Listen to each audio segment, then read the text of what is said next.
All right, let's talk about relationships. We're going to skip the usual cliches and get right into the science of what makes a relationship succeed, or, well, what makes it fail. We're going to look at the key do's and don'ts from some of the world's leading experts to figure out what really, truly builds a stronger bond. So let's get into it. So let's start with this wild, almost unbelievable claim. Can you actually predict with 94% accuracy if a couple is going to get divorced just by watching them for a few minutes? That's the famous claim from researcher Dr. John Gottman. And that one idea completely changed the game. It turned marriage into something you could actually study, measure, and hopefully improve. But is it really that simple? Well, here's where things get a little messy. While Gottman's work is absolutely groundbreaking, that 94% number comes with some drama. Critics pointed out that some of the analysis was post hoc, which is a fancy way of saying the conclusions might have been drawn after seeing the results. Kind of like shooting an arrow and then drawing the target around it. There was even a whole thing where his institute apparently removed this criticism from his Wikipedia page. So, yeah, that 94% is a great headline, but the reality is a lot more complicated. And that's exactly what we're here to unpack. Okay, so let's start with the diagnosis. We're talking about the don'ts of a relationship.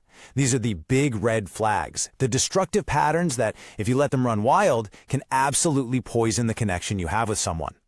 At the very heart of this diagnosis is a concept Gottman called the Four Horsemen. And yeah, he named them after the harbingers of the apocalypse for a reason. He found 4 specific forms of negative communication that are just so lethal to a partnership, they deserve that epic, terrifying name. Horseman number 1 is criticism. Now, this is really different from just a complaint. A complaint is about a specific thing, right? I'm upset you didn't do the dishes. But criticism, that's a global attack on your partner's entire character. It's when you use words like you always or you never. It's not about the dishes anymore. It's about them as a person. And then things get even worse. The second horseman is contempt. Gottman says this is the single greatest predictor of divorce. It's the kiss of death. This is criticism, but supercharged with mockery, sarcasm, eye-rolling. It's pure disrespect. It's communicating from a place of superiority, like you are genuinely disgusted by your partner. The third horseman is defensiveness. And look, we've all been there. It feels like such a natural response when you feel attacked. But what it really is a way of blaming your partner. Instead of taking any kind of responsibility, you're just shouting, "The problem isn't me, it's you." And that, of course, just throws gasoline on the fire. And all of that leads to the final horseman, stonewalling. This is usually what happens after years of the first 3 running rampant in a relationship. One partner gets so completely overwhelmed by all the negativity that they just shut down. They withdraw, they give the silent treatment, they become a brick wall. The conversation is over. So what's actually happening in our bodies when the 4 horsemen show up? Well, it's a state called flooding. And this isn't just a feeling, it is a literal physiological response. Your heart rate shoots up over 100 beats per minute, your body is flooded with stress hormones, and the rational, problem-solving part of your brain just goes offline. You are in fight or flight mode, and it is physically impossible to have a constructive conversation when you're in that state. Okay, that was a lot of doom and gloom, I know. So let's flip the script. Enough about the don'ts. Let's talk about the do's. What does it actually look like when things go right? How do healthy couples build those positive habits that create a secure, lasting bond? You know, in the world of couples counseling, there are really 2 big evidence-based ways of looking at this. On one side, you've got the Gottman Method. It's very practical, very skills-focused. It's all about changing behaviors, learning how to argue better, and building good communication habits.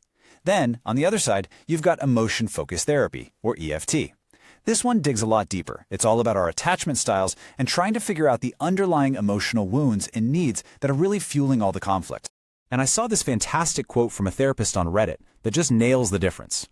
They said, Gottman is treating a behavior rather than getting down to the underlying emotional wound. Now, that's not a knock on Gottman. It's a distinction.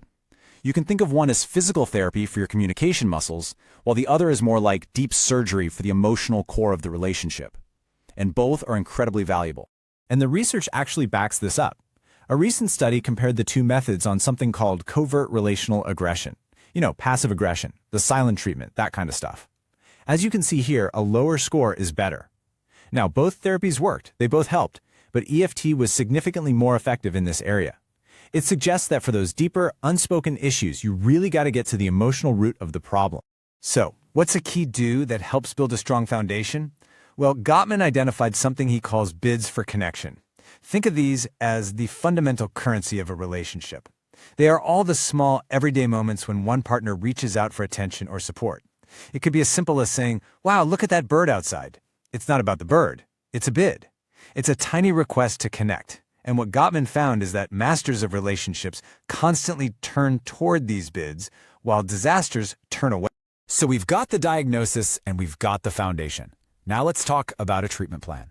Because let's be real, conflict is going to happen in any relationship. It's inevitable. The goal isn't to avoid it, it's to have the tools you need to manage it without doing permanent damage.